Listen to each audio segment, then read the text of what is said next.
and they're raised by... Hello? Yeah, Anna, we were talking to you. Are you there, Anna? Yeah. Yeah, go ahead. Yes, I am. Yes. First of all, I just want you to know I'm a physician and a pharmacist, and you have really given me the courage to tell the truth to other doctors and to patients. So this is the best money I've ever given, so I want to thank you so very much for that. Well, Anna, thank you for the support. Go ahead. Yeah, well, you just don't even know how this ripples out, the education about how the drug companies started. And when I start teaching other physicians this information and let them see what we're doing to the patients, they really get it. You know, they really get how information's suppressed, and I can't, it's exploding. So thank you so much. My question to you is, I had actually used to be in a seminar with Hillary Clinton back when she was First Lady, and she was actually a very nice person and everything. And when I saw her on the campaign trail, it seemed like she was a different person, like she was chipped or something like that. So I wondered what Webster Tarpley thought about that, and it seemed like John McCain had Well, a lot of changed, these politicians are jacked up on drugs, and of course you would understand that as a pharmacist and a physician. Webster, comments?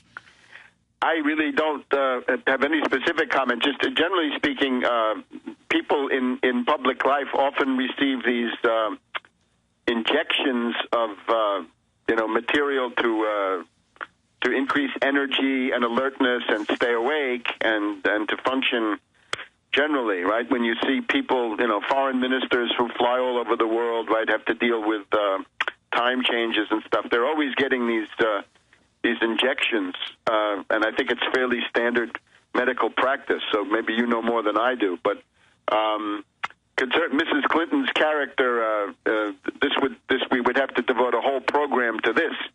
And maybe we can. Let's take another phone call, and we're going to have to let Tarpley go here in just a moment.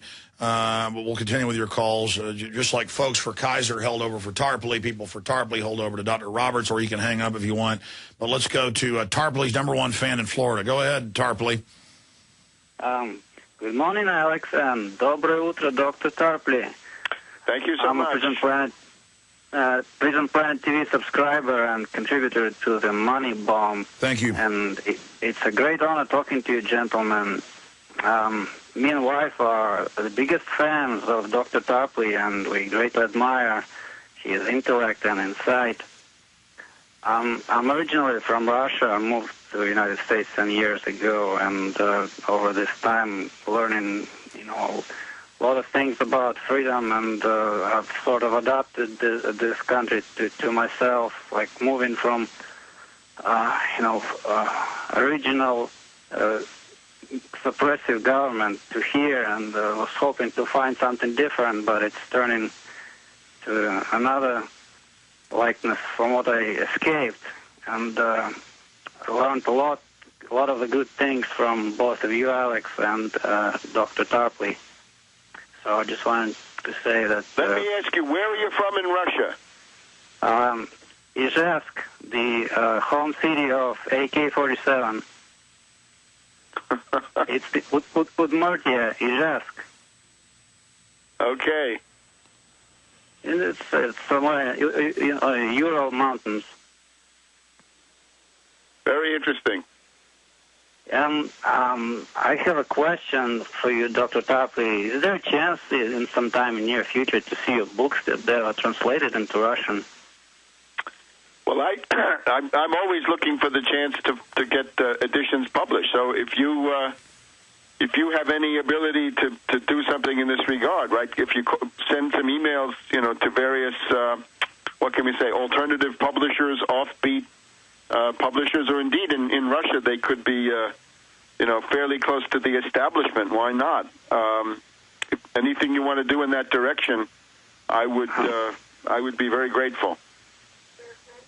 I'm a translator myself, but I wouldn't dare to approach such a monumental work.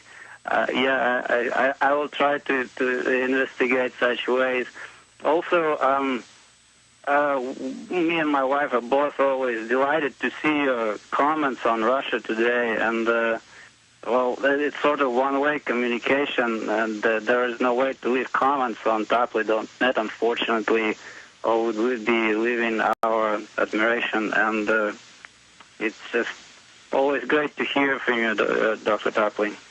Thank you very much. And of course, Russia Today is, they've been attacked now by this guy Walter Isaacson, right, of the establishment, right, the Aspen Institute, this the sort of superannuated media hack who's got. Yeah, he calls them enemies. Yeah, I mean, the issue is I watch it. They understand. I mean, when you watch it, I mean, it's a full spectrum breakdown. It's more what older journalism was in this country. And yeah, I'm not saying it's perfect, but they never censor what I say when I go on there. And I criticize, you know, tyranny worldwide. Exactly. So, nobody tells you what to say and what not to say. So I think Isaacson's case is a bunch of baloney. Absolutely. Well, I'm sorry to Steve, Andreas, Matt, William, Laura, Alex, but we'll get to it if you want to hold. We're going to play a clip of Ron Paul on Judge Andrew Napolitano's show. Andrew Napolitano in the last few weeks has been having 9/11 truthers on his show on Fox, okay? I told you, I know him behind the scenes. He's the real deal. And I'm just going to leave it at that. But very exciting movement. No army can stop an idea whose time has come. Webster, great having you on with us, my friend. Thank you, Alex, and best wishes for reaching that goal. And I hope everybody will contribute because you're one of our leading voices, a great voice in a great cause. Well, thank you, Webster. God bless you. We'll talk to you again soon. There goes Webster Griffin Tarpley. We got Dr. Paul Craig Roberts, former head of policy of the Treasury, coming up. I want to play this 4-minute clip of Ron Paul. And you heard him. We need your help. We're helping you. I mean, think how many people we've woken up, how many of you we've helped wake up, and then now you've woken yourselves up to an even higher level. We just get you to take the blinders off, and we get others to take their blinders off, and we wake others up who get others to then take their blinders off. It's a chain reaction. I think 500,000 is a small goal, and Michelle Bachmann's raising 5.4 million or whatever one day. The point is, we need the money to expand this operation, and quite frankly, even really continue at the level we're at. The number is 888-253-3139 to call right now. Our great staff are there to take your donation or your order of videos or books. That also supports us. 888-253-3139. However you choose to donate, please make the decision to do it today. Don't wish later you wouldn't have taken action. 888-253-3139 or InfowarsMoneybomb.com. And there's links to that at Infowars.com and PrisonPundit.com. Dr. Paul Craig Roberts joining us via video Skype on the other side of this 4-minute clip of Dr. Ron Paul talking about revolution in this country is inevitable. Stay with us. Washington constitutional icon Ron Paul understands the danger of government better than almost anybody else in Washington. He says the election on November 2nd, just about 3 weeks from now, is so crucial to the future of our republic. Congressman Ron Paul joins us now. Dr. Paul, it's a pleasure. Welcome. You have said that we may very well be on the verge of a revolution. Do you mean this in a good way or a bad way? Are horrible things about to happen or terrific things about to happen in the relationship between the government to individuals? Well, I think the revolution is inevitable. I think we're in the early stages. I think it can be very good, and I work on the assumption that we can keep it good. But I do not believe the revolution will go without a lot of turmoil, because I'm expecting more financial trouble, a dollar breakdown, and a lot of bills that won't get paid. The checks are going to bounce. But on the positive side, the Tea Party movement and what's going on in the universities with the young people, the interest in Austrian economics, the interest in curtailing the power of the Fed, this is all very encouraging. And because of our traditions, I believe we can come out of this doing quite well. We just have to admit the fallacies of the system that we have. We have to admit that Keynesianism and socialism and welfareism and inflationism doesn't work. And once we do that, our solution is going to be relatively easy. Aren't we sort of caught in a box? I mean, even if the Republicans take over the House and the Republicans, including perhaps your son Rand, take over the Senate. For example, the financial regulatory bill, the so-called Dodd-Frank bill that everybody abbreviates by calling it FinReg, that's essentially managed and essentially paid for by the Fed, by the Federal Reserve. So a Republican Congress couldn't even defund that if it wanted to, right? No, I think that's irrelevant at this point because we're not going to reverse it systematically. We're going to reverse it and replace what we have in a dramatic event. You are well aware of what's going on with nullification. Right. You know, they have a law out in California dealing with marijuana. Well, they've essentially nullified that, and it's going to continue. So there are going to be a lot of laws like this. And if the checks bounce, the states are going to assume responsibility for themselves just as individuals will, and things will work out. But we need eventually, though, to have people in Washington that will restore and believe in these values of limited government, balanced budgets, honest money, and all these things that made America great. But no, I don't think Congress is going to change right after this election, and we're going to have a few more Republicans, and all of a sudden these these laws are going to be reversed. No, but the momentum then I think will go back in our direction. At least that's what I'm hoping for, and that's what I'm working for. All right, you said that we may be on the verge of a Soviet-style collapse. Now, when the Soviet Union collapsed, basically the countries that it had subsumed before, during, and after World War II broke away and became separate and independent countries. Right. Some of them with tremendously free markets that became the engine of great prosperity. Do you think that some of the states of the United States of America might very well say to Washington, it's your problem, stay out, we don't want to have anything to do with you, we'll survive on our own?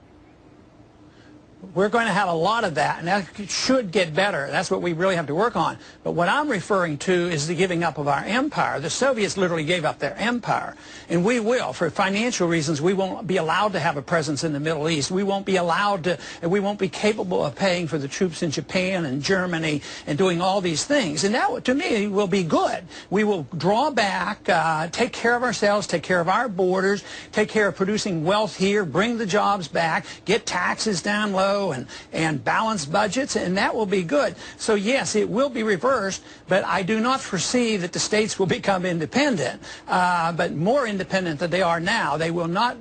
They will have to give up the dependence on the federal government, and they will, because the federal government will be proven totally inept. They will have ruined our system. They will have ruined the welfare system. Unfortunately, they will have ruined the corporate welfare system as well as the foreign welfare system, and we should plan on that and see this as a good thing and a good opportunity for us to, you know, do something simplistic like, why don't we obey the Constitution? Keep defending that Constitution and sound money, Congressman Paul. Thanks very much for joining. Okay, and we've got Dr. Paul Craig Roberts via video Skype joining us for the rest of the hour. I want to remind everybody that the 2010 third annual Infowars.com, InfowarsMoneybomb.com marathon is on. We're in the 24th hour. It'll be 24 hours total coming up in about 46 minutes, or exactly 46 minutes from now. It will be 24 hours that we have been on air, and we're going to continue with the 25th, 26th, and 27th hour live. And then I'll be back this Sunday with the abbreviated Sunday transmission, 4 to 6 p.m. Central Standard Time, and hope that you join us for that as well. Who have we had on? We have had, did we get Dr. Roberts' Skype reconnected? Great. We've had Lou Dobbs on in the last 24 hours. George Norrie, surprise call-in. He contacted us. We've had Alan Watt. We've had Webster Tarpley. We've had Gerald Salente. We've had Max Keiser.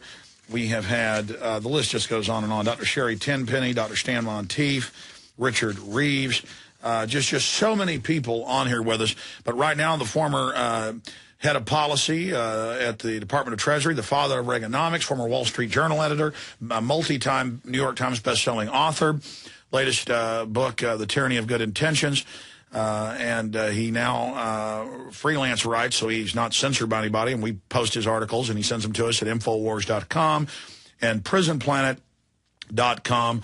Dr. Paul Craig Roberts joins us today, one of the leading voices out there exposing this insane tyranny. Dr. Roberts, good to have you here with us. Thank you, Alex. I tell you, so much is going on. I want to get into the Federal Reserve saying, yeah, we're going to inflate the currency. We're going to devalue it to, quote, fix the debt in the Wall Street Journal. I want to get into this mortgage situation. Just the fraud gets worse and worse and everything happening on the planet. But What is most important on Dr. Roberts' radar right now? Oh, gosh.